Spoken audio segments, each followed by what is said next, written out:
Hi guys, good morning to all. Today இன்றைக்கி நம்ம என்ன பார்க்க போகிறோன்னா, நம்மளுடைய மாடி தோட்டத்தில் இருக்க பூக்களெல்லாம் அறுவடை பண்ண போகிறோம். வாங்க பார்க்கலாம். பிளேட்டு, சிசரு அதெல்லாம் ரெடி பண்ணிவிட்டு இப்போ நம்மளுடைய மாடி தோட்டத்துக்கு போகிறோம். வாங்க போகலாம் நம்மளுடைய மாடி தோட்டத்துக்கு. வாவ் கைஸ், பாருங்களேன் எவ்வளோ பூ பூத்துருக்கு. ஃபஸ்ட்டு இந்த பூலாம் அறுவடை பண்ணோம். துளசி செடி இது. துளசி செடியில் எதுவும் பண்ண மாட்டோம். அடுத்ததான் இந்த ஃப்ளவர் தான் அறுவடை பண்ண போகிறோம்.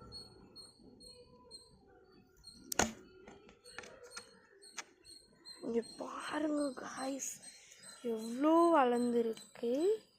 இதை நம்ம ஒன்று ஒன்றா அறுவடை பண்ண போகிறோம்.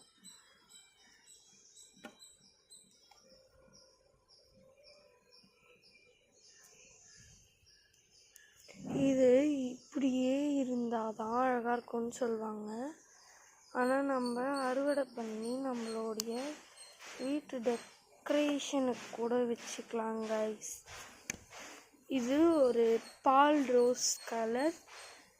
தென் இது pink, then lot of white, then lot of pink. பாருங்களேன் எவ்வளோ அழகாக இருக்குது.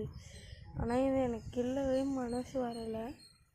பட் ஆனால் நம்ம கிள்ளி தான் ஆகணும். அடுத்ததாக கில்லாமல் ஃபஸ்ட்டு இதில் தேவையில்லாமல் முளைஞ்சிருக்கிற செடிஸ் எல்லாம் வேரோடு பிடுங்கி போட்டுடணும். அதுதான் நம்மளுடைய வேலை.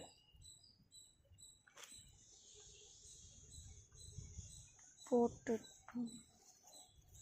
வேறு என்னென்ன எக்ஸ்ட்ரா வளைஞ்சிருக்கோ அதெல்லாம் போட்டுட்டு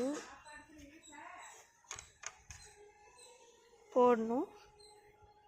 நெக்ஸ்ட்டு பிங்க் கலர் கட் பண்ணணும்.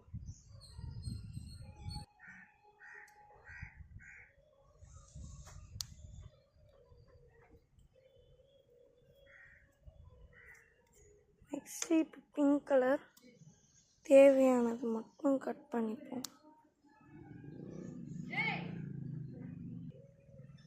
தேவையானது மட்டும் கட் பண்ணிப்போம். நிறைய கட் பண்ணோன்னா இது செடியோடைய அழகே போயிடும். வீட்டுக்கு தேவையானது மட்டும் கட் பண்ணிவிட்டு மற்றதெல்லாம் அப்படியே வச்சிடலாம். அதில் இருக்கட்டும்.